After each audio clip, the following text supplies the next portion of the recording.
From promising career start to now out of the league indefinitely, Josh Gordon has been through a lot in his career, with very high highs and very low lows. So, what happened to Josh Gordon? Josh Gordon was born in Houston and has two brothers. Josh grew up around drugs, which he admitted to being the reason for his extensive drug use once in the league. In an interview with GQ, he says, "Initially it started for me because of a lot of childhood and adolescent trauma-based fear. I used it in my childhood. That environment brought me into that a lot sooner than normal, whatever normal is. A kid should not be brought into that, to be able to make a decision on their own of what to do. I didn't want to feel anxiety, I didn't want to feel fear. I didn't plan on living to 18. Day-to-day life, what's going to happen next? So you self-medicate with Xanax, with marijuana, codeine, to help numb those nerves so that you can function every day. That became the norm from middle school to high school. So by the time I got into my 20s, I was on an accelerated pace." Josh went to Lamar High School where he played basketball, football, and ran track. In his senior year, he was first team All-District for his high school in football after finishing with over 500 yards and 9 touchdowns. He also won a state title in sprints in his senior year.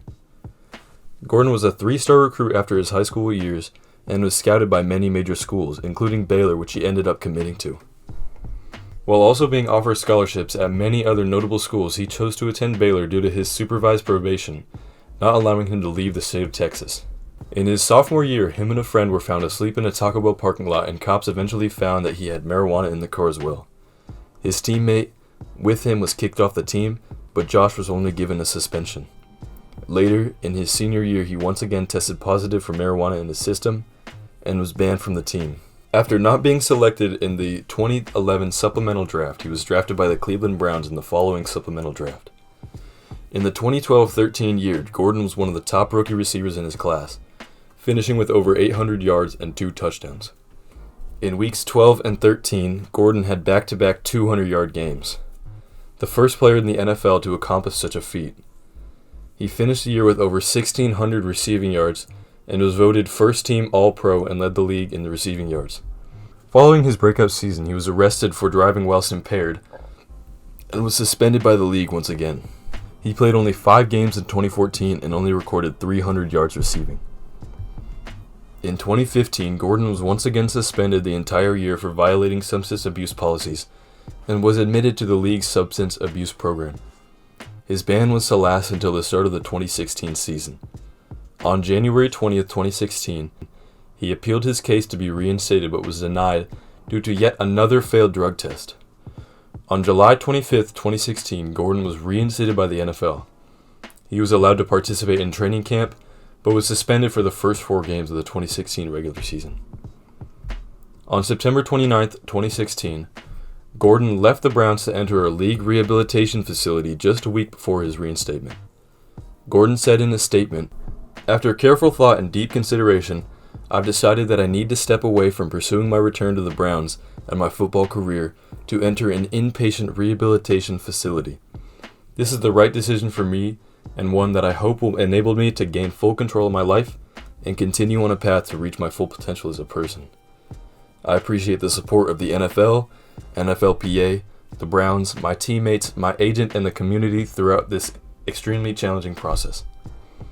Again in 2017, he applied for reinstatement, but was denied. On November 1st, 2017, he was finally reinstated and was eligible to return Week 13. During a game against the Packers in December, he scored his first NFL touchdown since 2013. In the beginning of the 2018 season, the Browns traded Gordon after he injured himself during a brand shoot outside of team facilities and released a statement about how he could seemingly not stay sober and didn't show up to practice as himself. On September 17th of the 2018 season, he was traded to the Patriots and recorded multiple 100-yard games and caught Tom Brady's 500th touchdown pass.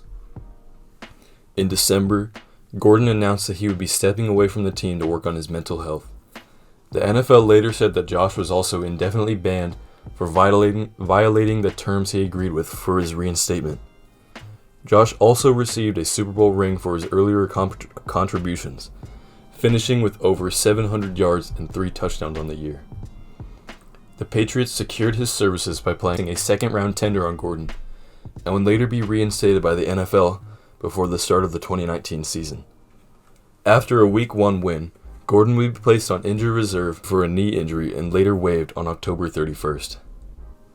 The day after, the Seattle Seahawks picked him up via waivers, and in his first game after being reinstated, he recorded 73 yards in a Week 15 win.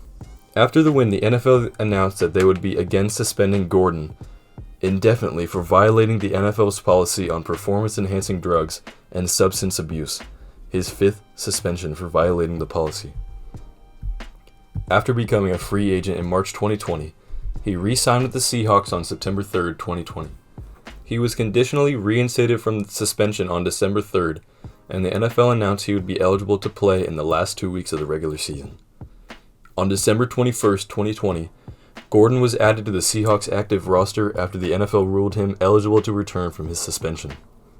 1 day later, the NFL determined that Gordon had broken the terms of his conditional reinstatement and ruled him out indefinitely. And here we are now. At just 29 years old, Gordon has now been suspended from the NFL a multitude of times, and despite his efforts to stay clean, he could not. According to ESPN, this is likely his last strike, and we could potentially not see him play another game in his life. Josh Gordon is a sad story about a talented but troubled young man who could just never seem to figure out what it meant to be an NFL player. His addictions overtook his life and blocked him from reaching his full potential. With that, I hope you guys have a better understanding of what this man has been through, and start looking at Josh Gordon's career through a different lens, and learn from his mistakes. Have a great rest of your day, and I'll see you guys in the next one. Be sure to subscribe if you enjoyed, and liked it if you loved it, and I'll see you guys in the next one. Peace.